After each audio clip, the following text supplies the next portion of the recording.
Hello guys, स्वागत है आप सभी का एक और नई कहानी में। इस कहानी की शुरुआत होती है और हमें एक घोड़ी को दिखाते हैं जो कि एक नन्हे से शावक को जन्म दे रही है। ये नजारा एक लड़का दूर खड़ा होकर देख रहा है। उस लड़के का नाम है एल्बर्ट। एल्बर्ट को उस नन्हे से शावक से प्यार हो जाता है। वो शावक उसी की आंखों के सामने हंसते खेलते बड़ा हो रहा था। एल्बर्ट शावक से दोस्ती करने की बहुत कोशिश करता है, पर वो इसमें कामयाब नहीं हो पाता। अब एल्बर्ट के पापा एक घोड़ा खरीदना चाहते थे। वो चाहते थे कि वो उनकी फसल को उगाने में उनकी हेल्प कर सके, इसलिए वो एक घोड़े के ऑक्शन में जाते हैं। एल्बर्ट के पापा का नाम होता है टेड।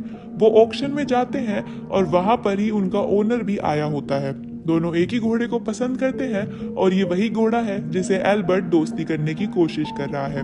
अब उसके बाद ओनर उसकी ऊंची बोली लगाता है ताकि वो घोड़ा उसे मिले, लेकिन टेड उससे भी ऊंची बोली लगाता है और सारे पैसे खर्च कर देता है और वो उस घोड़े को लेकर घर पहुंचता है। अब एल्बर्ट की मम्मी उससे बहुत ज्यादा नाराज होती है और गुस्सा करती है, लेकिन एल्बर्ट उस घोड़े को देखकर बहुत खुश हो जाता है। अब एल्बर्ट की मॉम, जिसका नाम होता है रोजी, वो उसे वापस करने के लिए कहती है, लेकिन एल्बर्ट रखने के लिए उन्हें मना लेता है। अब उसके बाद एल्बर्ट उस घोड़े से दोस्ती कर लेता है और उसका नाम रखता है जोए। जोए को वो खास तरह की सीटी सिखाता है, जिससे जोए बहुत ही जल्दी सीख जाता है और जब भी एल्बर्ट वो सीटी बजाता है तो वो उसके पास आ जाता है। एल्बर्ट जोए से बहुत प्यार करता था और जोए भी अब एल्बर्ट से बहुत प्यार करने लग जाता है। एक दिन टेड का लैंडलॉर्ड उसे अपने पास बुलाता है। ये सब वहां जाते हैं तो वो उससे किराए के पैसे मांगता है। टेड कहता है कि उसके पास अभी कोई पैसे नहीं है, लेकिन वो बहुत ही जल्द उसके पैसे दे देगा। वो थोड़ी मोहलत मांगता है और कहता है कि इस घोड़े के साथ वो अपना खेत जोतने वाला है। जब फसल आएगी तो वो उसके पैसे ब्याज सहित उसे लौटा देगा। अब उसके बाद वो कहता है कि ठीक है, तुम कर लो ऐसा जैसा तुम्हें करना है, पर वो कहता है कि अगर तुम कामयाब नहीं रहे तो तुम्हारी जमीन और घोड़ा मेरा हो जाएगा, और ये कहकर वो वहां से चला जाता है। टेड जोए को खेत जोतने के लिए तैयार करता है। उसके बाद जोए एक अड़ियल घोड़ा है और वो उसे धक्का मार देता है, जिससे टेड को गुस्सा आ जाता है और वो अपनी बंदूक ले आता है जोए को मारने के लिए, लेकिन एल्बर्ट और रोजी उसे रोक देते हैं और वो रुक जाता है।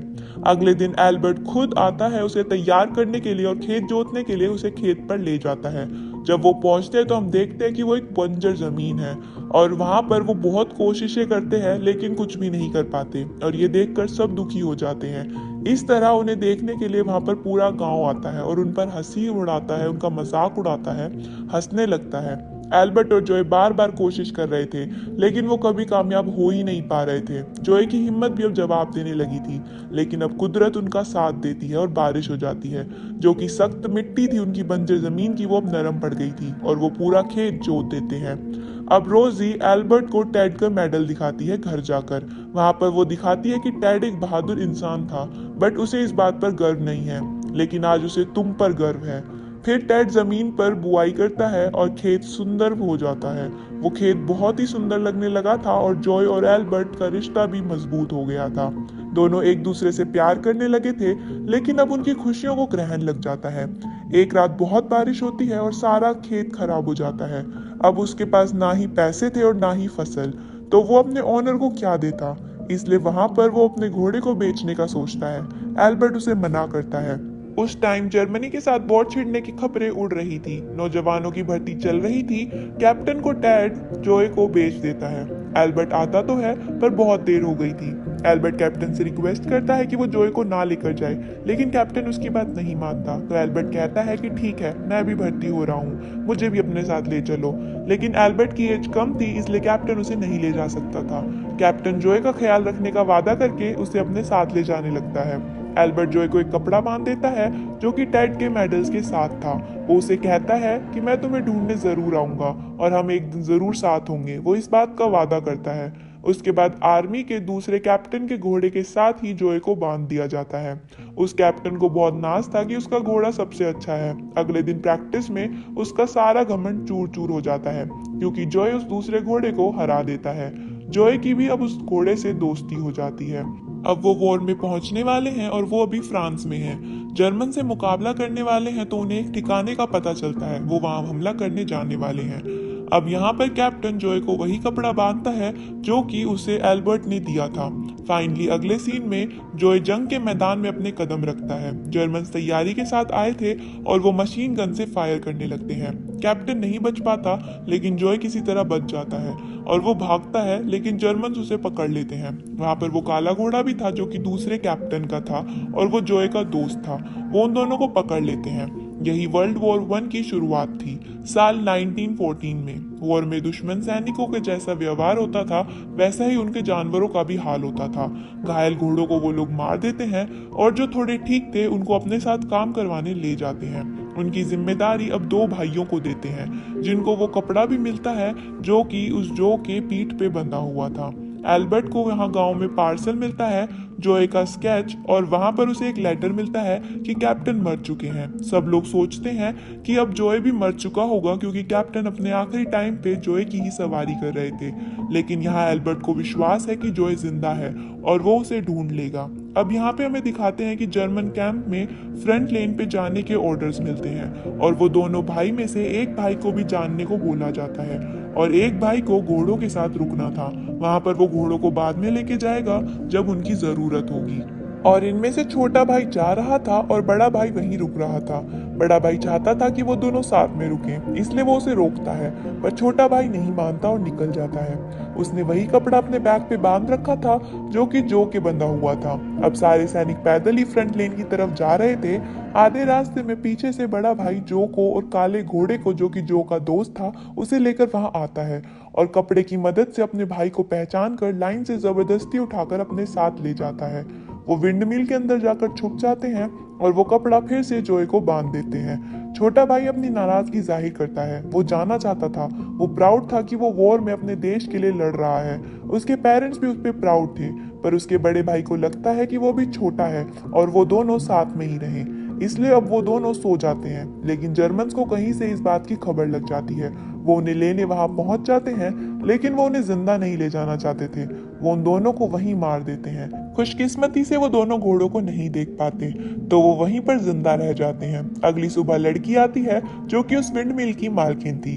वो वहां पर अपने दादाजी के साथ रहती थी और उसके पेरेंट्स मर चुके थे। वो अपने दादाजी को बताती है कि वहां पर 2 घोड़े हैं। वो दोनों ही नहीं जानते कि ये घोड़े कहाँ से आए। अब एमिली डिसाइड करती है कि जब तक उसके मालिक नहीं मिल जाते वो इन घोड़ों का देखभाल करेगी। अचानक से वहां पर जर्मन्स आते हैं और वहां पर एमिली के दादाजी घोड़ों को छुपाने के लिए कहते हैं और वो वहां पर उनके खेतों में से, घर में से खाने लायक या लूटने लायक जो भी सामान मिल रहा था उसे अपने साथ रख लेते हैं। एमिली ने दोनों घोड़ों को बेडरूम में छुपाया था, इसलिए वो उन्हें नहीं देख पाते और वापस आने की धमकी देकर वहां से निकल जाते हैं। अगले दिन एमिली का बर्थडे था।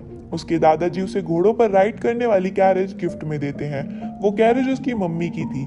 उसके बाद वो खुश हो जाती है और राइड के लिए निकल पड़ती है। वो जिस दिन से घोड़े मिले थे उस दिन से राइड करना चाहती थी। एमिली को गए कुछ मिनट हो गए थे और वो वापस नहीं आई थी, इसलिए उसके दादाजी को एमिली की फिक्र हो रही थी। वो उसे देखने के लिए जाते हैं और वो देखते हैं कि एमिली को और दोनों घोड़ों को जर्मन्स ने पकड़ लिया है। दादाजी एमिली को तो छुड़ा लेते हैं, पर वो घोड़े ले जाते हैं और अब वो इनसे बड़े बड़े हथियार खिंचवाएंगे। बट उनके पास इनफ घोड़े हैं, इसलिए उनको काम पर नहीं लगाया जा सकता।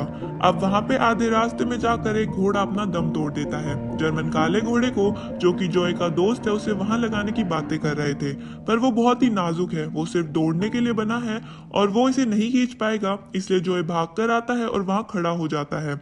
जॉय आकर खड़ा हो गया था, इसलिए वो उसे ही उससे बांध देते हैं। यहाँ पर जॉय अपनी दोस्ती साबित करता है। अब जैसे तैसे करके वो दूर तक उसे खींचता है, पर अब जॉय की भी हिम्मत जवाब दे चुकी थी। अब वो हथियार मंजिल तक पहुंच चुके थे और शुक्र है उसका काम खत्म था।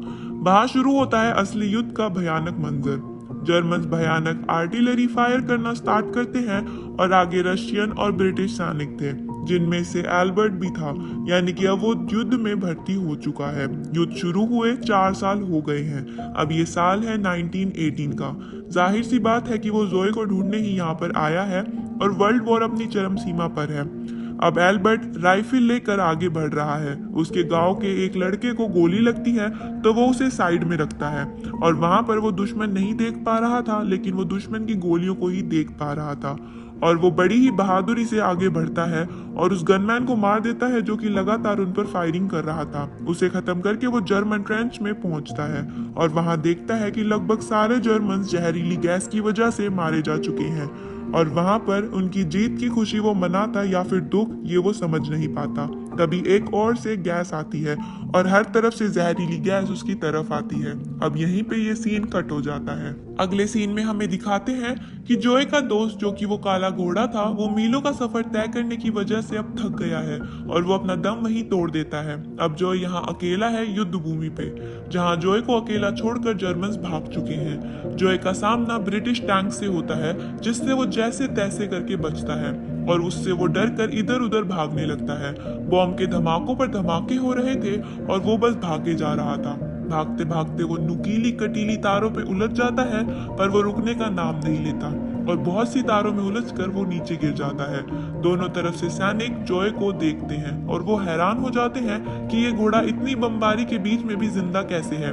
वो उसे बुलाने की कोशिश करते हैं और वो समझ जाते हैं कि इन तारों में फंसा हुआ है। तभी एक ब्रिटिश सैनिक बड़ी हिम्मत दिखाता है और उस घोड़े को बचाने के लिए एक सफेद झंडा लेकर आता है और तभी वहां पर एक जर्मन सैनिक भी आता है और वो दोनों मिलकर उस घोड़े को उन तारों से हटा देते हैं। अब दोनों मिलकर जोए को फ्री कर चुके थे पर वो दोनों में झगड़ा हो जाता है कि ये घोड़ा मेरा है, नहीं ये घोड़ा मेरा है। अब दोनों लड़ रहे थे तो वो कॉइन टॉस करके फैसला करने की बात करते हैं। कॉइन टॉस होता है और घोड़ा जाता है ब्रिटिश के पास। दोनों फैसले का सम्मान करते हैं और अपने अपनी ट्रेंच में वापस आ जाते हैं। एल्बर्ट की आंखों में जहरीली गैस की वजह से नुकसान हुआ था और वो इलाज के लिए डॉक्टर के पास आया था और जोए को भी उसी डॉक्टर के पास लाया गया था। जोए के लाइलाज जख्मों को देखकर डॉक्टर उसे मारने के ऑर्डर्स देता है और जैसे ही वो जोए को मारने वाले थे तभी एल्बर्ट सीटी बजाता है। एल्बर्ट की सीटी सुनकर जोए उसकी तरफ देखता है। फिर एल्बर्ट दोबारा सीटी बजाता है और जैसे कि उसने जोए को सिखा रखा था, जोए सीटी की आवाज सुनकर एल्बर्ट के पास आ जाता है। वो उससे पास जाता है। एल्बर्ट उसे देख नहीं पाता पर उसकी सीटी ने इन दोनों को मिलवा दिया था और यहाँ एल्बर्ट ने अपना वादा पूरा किया था। एल्बर्ट उनको बताता है कि ये मेरा घोड़ा है। इस बात पे जोए को मारने के ऑर्डर्स वापस लिए जाते हैं और उसका इलाज भी किया जाता है। फिर वॉर खत्म हो जाती है और फैसला किया जाता है कि सिर्फ ऑफिसर्स के घोड़ों को रखा जाएगा और बाकी सभी घोड़ों को नीलाम कर देंगे, जोए को भी। और तब वहां पर एल्बर्ट जोए को नीलाम ना करने की रिक्वेस्ट करता है पर वो लोग नहीं मानते। फिर उसके बाद भारी मन से वो जोए को नीलामी के लिए ले जा रहा होता है पर जाते समय आर्मी के सभी उसके जो दोस्त थे वो मिलकर उसे 29 पाउंड्स देते हैं जो कि नीलामी के वक्त जोए को वो खरीद पाएगा। एल्बर्ट उनको शुक्रिया अदा करता है और ऑक्शन के लिए जोए को ले जाता है। वहां पर जोए की बोली शुरू होती है 4 पाउंड से। अचानक से वहां एमिली के दादाजी आ जाते हैं जो कि 100 पाउंड में जोए को खरीद लेते हैं। एल्बर्ट कुछ नहीं कर पाता। एल्बर्ट उनसे रिक्वेस्ट करता है कि मैं आपको पैसे दे दूंगा, मुझे मेरा घोड़ा दे दो। पर उसके बाद वो कहते हैं कि नहीं, ये घोड़ा मेरी पोती का है जो अब इस दुनिया में नहीं रही, मैं इसे ले जा रहा हूँ। लेकिन जोए एमिली के दादाजी का हाथ छुड़ाकर एल्बर्ट के पास वापस आता है। एल्बर्ट उसे वापस करने जाता है तब वो जेब से कपड़ा निकाल कर उसे देते हैं। एल्बर्ट कहता है कि ये कपड़ा मेरे पापा का है। उसके बाद दादाजी कहते हैं कि एमिली की लास्ट इच्छा यही थी कि जोए उसके मालिक के पास वापस जाए। एमिली के दादाजी की आंखों में खुशी और गम के आंसू थे और फिर वो एल्बर्ट को और जोए को अलविदा कहकर वहां से चले जाते हैं। एल्बर्ट और जोए गांव के लिए वापस निकल जाते हैं और अपने बेटे और घोड़े को सही सलामत देखकर उसके पेरेंट्स बहुत ज्यादा खुश होते हैं। इसी तरह ये कहानी यहीं खत्म हो जाती है।